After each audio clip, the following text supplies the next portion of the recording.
High, আজ অনেক দিন পর তোমাদের সাথে একটা সাধারণ দিনের মিনি ব্লগ শেয়ার করব। সকালবেলা ঘুম থেকে উঠেই পড়তে বসে গেছি। আমাদের মাস্টার্সের ফার্স্ট সেমের এক্সামের রুটিন দিয়ে দিয়েছে, আর কিছুদিন পরই পরীক্ষা। যতই ভাবি আগে থেকে পড়াগুলো রেডি করে রাখবো, কিন্তু যতদিন না রুটিন দেয় ততদিন ঠিক ভালোভাবে পড়তে বসতে মন যায় না। এদিকে মা জ্বালানি কাটছে। আসলে এখন যা গ্যাসের সমস্যা চলছে, আমাদের বাড়িতে গ্যাস আছে যদিও, কিন্তু যতটা সাশ্রয় করা যায় আর কি। গ্রামাঞ্চলে বাড়ি হলে কি হবে, এখনকার দিনে ওই কাঠের জালে রান্নার ব্যাপারটা খুব একটা নেই আর কি। আমাদের বাড়িতেও সেই ব্যবস্থা ছিল না, কিন্তু এখন ঠেকাই পড়ে ব্যবস্থা করতে হচ্ছে। মা এখানে সজনে ডাঁটা, আলু, বেগুন, টমেটো দিয়ে একটা তরকারি করছে। গরমকাল পড়তে না পড়তেই তরকারিটা আমাদের বাড়িতে শুরু হয়ে গেছে, আর খেতেও কিন্তু দারুণ লাগে।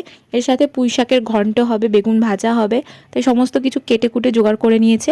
আর এইদিকে আছে মাছ, মাছটাও ধুয়ে রেখেছে। আর কত ধনেপাতা আনা হয়েছে দেখো। আমিও এদিকে দুধ আর কর্নফ্লেক্স দিয়ে ব্রেকফাস্টটা কমপ্লিট করে নিলাম। আর মা দেখো গাছ থেকে জারবেরাগুলোকে তুলে এনে কেমন জলে ডুবিয়ে রেখেছে, অনেক দিন পর্যন্ত কিন্তু তা সতেজ থাকে। আমিও স্নান টান করে গাছ থেকে ফুল তুলে এনে ঠাকুরকে সুন্দর করে সাজিয়ে পুজো দিয়ে নিলাম। আজকের ভিডিওটা আর বড় করছি না, বাই।